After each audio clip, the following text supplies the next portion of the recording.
Assalamualaikum warahmatullahi wabarakatuh.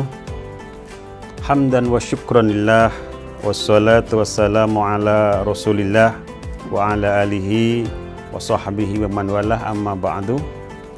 Pemirsa Batik TV dimanapun saja berada yang dirahmati oleh Allah Subhanahu wa Ta'ala, semoga di bulan Ramadan ini kita tetap bersemangat di dalam melaksanakan berbagai macam amaliyah di bulan Ramadan, yang tentu berbagai macam amaliyah-amaliyah sudah kita lakukan, dan kita berharap amaliyah-amaliyah itu diterima oleh Allah Subhanahu wa Ta'ala sebagai amal ibadah orang-orang yang ikhlas.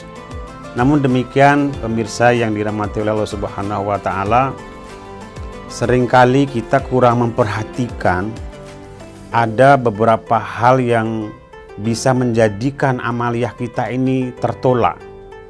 Misalnya saja amalan yang berhubungan dengan penggunaan harta benda yang bukan haknya. Nah, barangkali dalam konteks ini ada pertanyaan yang relevan dari Mas kameramen. Nah, silakan dibaca dulu, Mas. Pertanyaan ada Ustadz dari Irfa. Assalamualaikum Ustadz. Saat ini hampir di setiap tempat kita menemukan tukang parkir. Kadang ada tempat yang bahkan ada tulisan parkir gratis, tetapi tetap dimintai parkir. Ada yang beranggapan karena uang kecil anggap saja amal. Bagaimanakah pandangan Islam dengan kondisi ini? Oke, terima kasih pertanyaan tentang penarikan uang parkir pada lahan yang sudah diberi label oleh pemilik lahan, ya kan? Di bawah parkir gratis. Baik, ini bisa kita pandang dari dua aspek. Pertama, tentu aspek fikih yang kita bisa mengacu kepada surah Al-Quran, surah An-Nisa ayat 29, yang semoga ini relevan. A'udzubillahi minasyaitonir rajim. Bismillahirrahmanirrahim. Ya ayyuhalladzina amanu la ta'kulu amwalakum bainakum bil batil. Wahai orang-orang yang beriman, janganlah kalian itu memakan harta-harta di antara kalian itu dengan cara yang batil. Nah, ini tegas kita sebagai seorang mukmin, ya. Allah melarang kita untuk memakan harta yang berasal dari hal-hal yang sifatnya batil. Batil ini bisa kita manai harta itu kita peroleh dari yang bukan haknya. Nah, kasus parkir yang mestinya sudah gratis, artinya tidak dipungut apapun, ternyata ada pihak lain yang menggunakan hal itu untuk kepentingan dia. Ini berarti secara fikih dia menggunakan lahan parkir dengan biaya dari dia, dari lahan yang bukan haknya. Karena memang yang punya lahan ini kan sudah menggratiskan, ya. Tapi kenapa dia kemudian menggunakan secara sepihak untuk menarik para pendatang dengan bayaran tertentu? Bahkan kadang kalau pas rame, ya, itu umumnya tukang-tukang parkir mematok harga bisa 10 kali lipat yang punya lahan padahal sudah menggratiskan. Ini bisa masuk kategori menggunakan harta yang bukan haknya. Lah, ini yang kita harus hati-hati, karena apapun wujud harta benda, baik itu berupa uang, ya kan, atau bahkan sudah berupa makanan apalagi, itu bukan haknya. Kita nggak punya hak di sana, dan kita makan juga ini berbahaya bagi kehidupan muslim.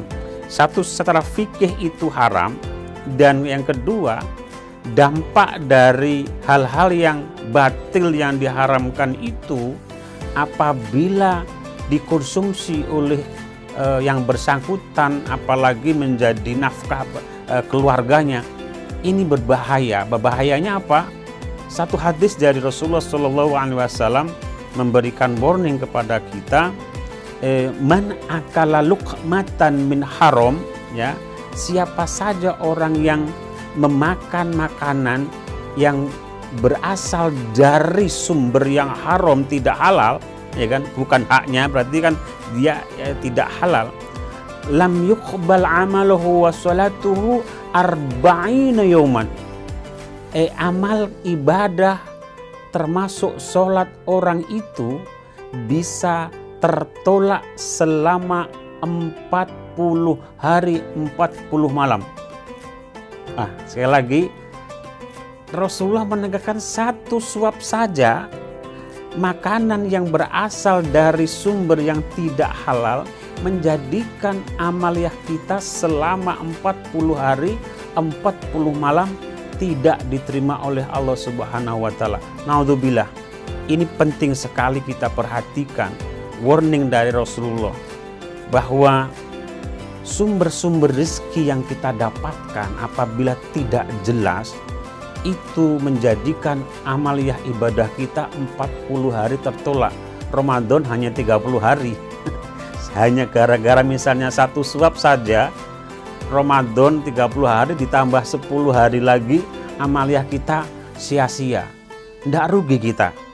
Tentu ini menjadi warning. Mari teman-teman semuanya, kaum muslimin wal muslimat, perhatikan makanan, harta benda yang kita miliki itu betul-betul halalan, thayyiban, mubarakan, sebab dampaknya sangat serius. Kalau 40 hari satu suap saja itu menjadikan ibadah sholat, puasa, zakat, mau tadarus, mau tarawih 1000 rakaat tertolak. Apa tidak sia-sia kita punya amal? Padahal seringkali orang sudah begitu berbangga, sehari ini kita udah sholat sekian rakaat puasanya, pahalanya nanti akan segunung misalnya. Nanti tiba-tiba di akhirat ketika ditimbang oleh Allah, zong. Nah, inilah yang disebut oleh Rasulullah SAW, ya, termasuk orang yang muflis. Ketika di dunia merasa amaliyahnya banyak sekali, ya, ditimbangnya nanti kira-kira pasti ahli surga nih, ya. Tapi ternyata nanti di akhirat banyak orang-orang yang bahasa Jawanya itu kecele. Ternyata ditimbang kok amal ibadahnya jadi zong. Zong itu kosong. Nah, ini diantaranya karena kita kurang memperhatikan hal-hal yang berhubungan dengan konsumsi, hal-hal yang berhubungan dengan harta kita, penggunaan lahan, penggunaan pakaian, juga kendaraan, apa saja. Mari sebagai seorang muslim di bulan Ramadan itu peka, halal atau tidak. Satu suap 40 hari ibadah tertolak. Kalau sampai 500 piring, kita bisa kalikan itu. Sudah berbangga menjadi ahli surga, ternyata malah nanti di akhirat kecilek menjadi ahli neraka. Mari ini kita perhatikan. Maka kalau tukang parkir tadi misalnya ingin, ya, memanfaatkan lahan untuk bisnis dia, mestinya seizin yang punya lahan, ya. Karena yang punya lahan sudah punya kebijakan ini gratis, ya, tentu dalam rangka menarik pengunjung karena dia punya usaha kan. Nah, makanya sekali lagi kalau nggak ada izin berarti dia menggunakan lahan itu dengan cara yang batil, dan ini hukumnya haram. Nah, sesekali perlu kita memberikan peringatan, nasihat kepada teman-teman parkir, ya, dan mungkin juga pelajaran bagi kita semuanya agar selalu memperhatikan kehalalan dari harta benda yang kita miliki, ya. Oleh karena itu, mari teman-teman pemirsa Barik TV dimanapun saja berada, mumpung bulan Ramadan, mari kita muhasabah, ya. Muhasabah itu evaluasi diri. Apakah harta benda yang kita kumpulkan selama ini kita dapatkan dengan cara yang halal atau dengan cara yang batil? Apabila ada hal-hal yang tercampur atau bahkan banyak yang batil, yang haram, saatnya kita mohon ampunan kepada Allah Subhanahu wa Ta'ala, karena bulan Ramadan bulan maghfirah, bulan ampunan atas kesalahan dan dosa-dosa kita. Apabila itu berhubungan dengan hak sesama manusia, kita harus minta keikhlasan, keridhaan dari manusia itu, sehingga kita bisa bersih ya, tanggungan kita, jiwa kita dari hal-hal yang diharamkan oleh Allah, sehingga nantinya kalau kita bersih, amal ibadah kita bisa diterima oleh Allah sebagai amal ibadah yang nanti akan kita peroleh balasannya tidak hanya di dunia saja, tetapi juga kelak nanti di akhirat. Demikian, terima kasih. Semoga Allah Subhanahu wa Ta'ala memberikan kekuatan kepada kita memahami mana halal mana haram, dan kita dimampukan Allah untuk menolak yang haram dan hanya memakan harta benda yang halal. Terima kasih. Ihdinas siratal mustaqim. Assalamualaikum warahmatullahi wabarakatuh. Tanya Tat.